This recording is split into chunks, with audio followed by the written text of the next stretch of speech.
Hello, this is Michael Moss. Heather Cox Richardson is unable to read the letter today, so I will be reading it in her place.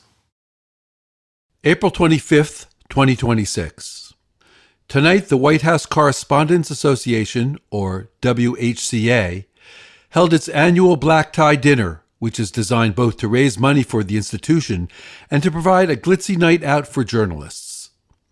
In recent years, the event has drawn criticism for the chumminess it reveals between White House journalists and the lawmakers they cover. This year, that concern was heightened dramatically when the WHCA invited President Donald J. Trump to attend the dinner and to give a speech. Since he entered the political arena, Trump has denigrated the press and even urged supporters to attack journalists. But in his second term, his administration has gone further, trying to silence the press with lawsuits or threats of them against media outlets and individuals, blocking access to the White House and the Pentagon for journalists Trump dislikes, personally attacking female journalists, arresting independent journalists Don Lemon and Georgia Fort, and raiding the home of Washington Post political correspondent Hannah Natanson. Inviting him to address the press at a fancy dinner seemed to normalize his attacks on the First Amendment. While it is customary for a president to attend at least one WHCA dinner, where traditionally a comedian roasts him, Trump has always refused to attend. This year, though, he agreed, although a mentalist was engaged to perform instead of the usual comedian. With his job approval numbers plummeting, and the administration mired in a war in Iran that Trump appears to have started on a whim, along with the economy stumbling, there was plenty of speculation about what he would say at the event and how journalists should react if he used the opportunity to insult them. We will probably never know. Something happened at the event that made Secret Service agents evacuate Trump and First Lady Melania Trump. Exactly what happened is not yet clear. It appears law enforcement stopped an armed man outside the event, and a subsequent noise alarmed dinner attendees and Secret Service agents who rushed the president, the First Lady, and other government officials to a secure location. During the confusion, as Trump was being held near the ballroom, he posted, "Quite an evening in D.C. Secret Service and law enforcement did a fantastic job. They acted quickly and bravely. The shooter has been apprehended, and I have recommended that we let the show go on, but will entirely be guided by law enforcement. They will make a decision shortly. Regardless of that decision, the evening will be much different than planned, and we'll just plain have to do it again." Then, at 8:36, he posted that law enforcement has requested that we leave the premises, consistent with protocol, which we will do immediately. I will be giving a press conference in 30 minutes from the White House press briefing room. The First Lady, plus the Vice President, and all cabinet members are in perfect condition. We will be speaking to you in a half an hour. I have spoken with the representatives in charge of the event, and we will be rescheduling within 30 days. Trump took to the podium a little after 10:30. Referring to the threat of a shooting at the White House Correspondents Dinner, which has never happened before, he said, "I will say, it's not a particularly secure building, and I don't want to say this, but this is why we have to have all the attributes of what we're planning at the White House. It's actually a larger room, and it's much more secure. It's drone-proof. It's bulletproof glass.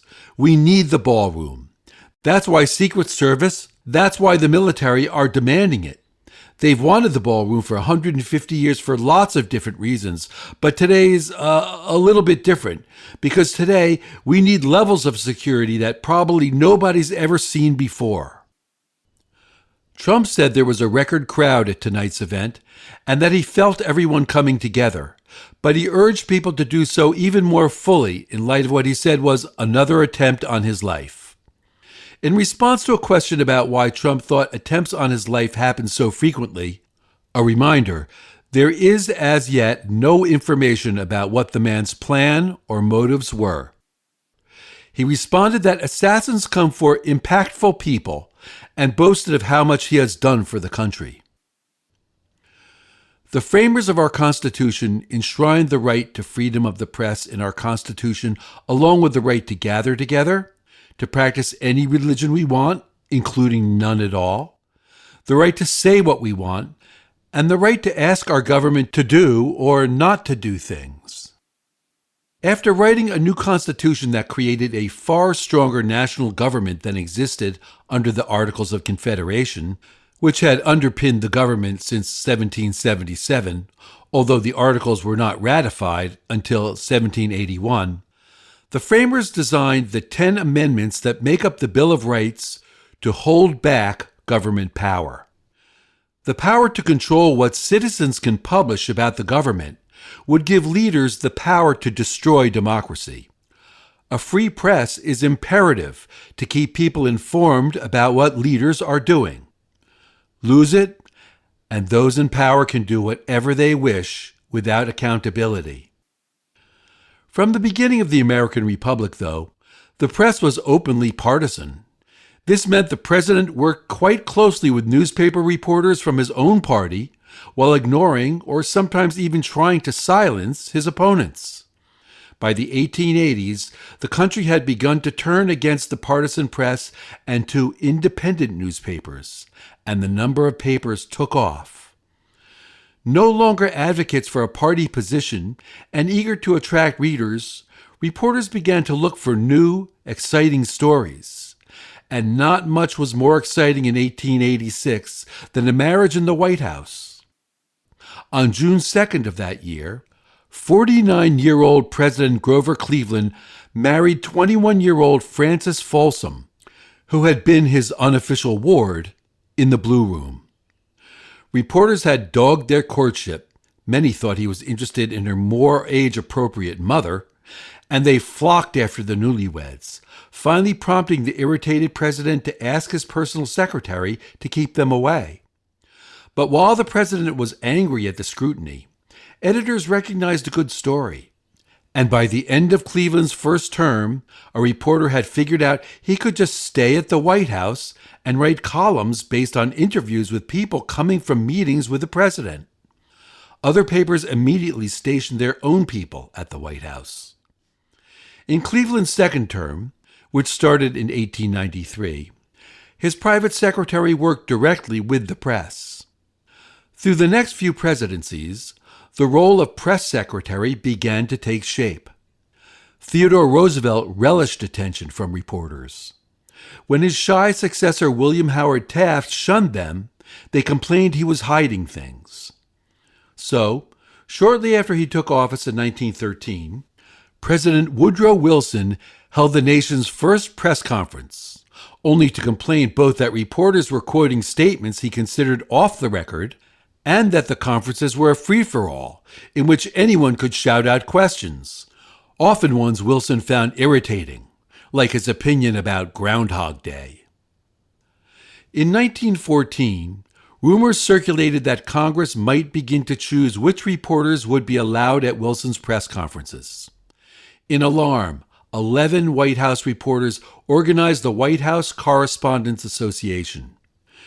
In 1921, as part of their annual election of officers, 50 members of the growing WHCA held a dinner. With former newspaperman Warren G. Harding in the White House, they were in a celebratory mood despite Prohibition, which they ignored. Taking their cue from the famous Gridiron Club, which held dinners where they roasted politicians, WHCA members poked fun at the administration and Congress.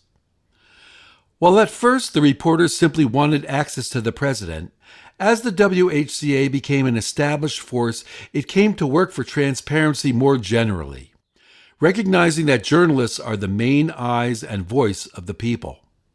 It protected press passes for journalists who regularly covered the White House and assigned seats in the briefing room. But all that changed in February 2025, after Trump took office for the second time. White House Press Secretary Carolyn Leavitt announced that the administration would no longer recognize the role of the WHCA in managing the White House press pool. Instead, she said, The White House press team would control access to the White House. At the same time, then WHCA President Eugene Daniels said the change tears at the independence of a free press in the United States and suggests the government will choose the journalists who cover the president. In a free country, Daniels said, leaders must not be able to choose their own press corps.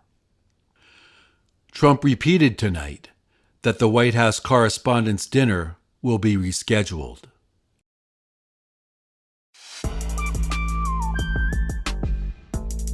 Letters from an American was written by Heather Cox Richardson. It was produced at Soundscape Productions, Dedham, Massachusetts. Recorded with music composed by Michael Moss.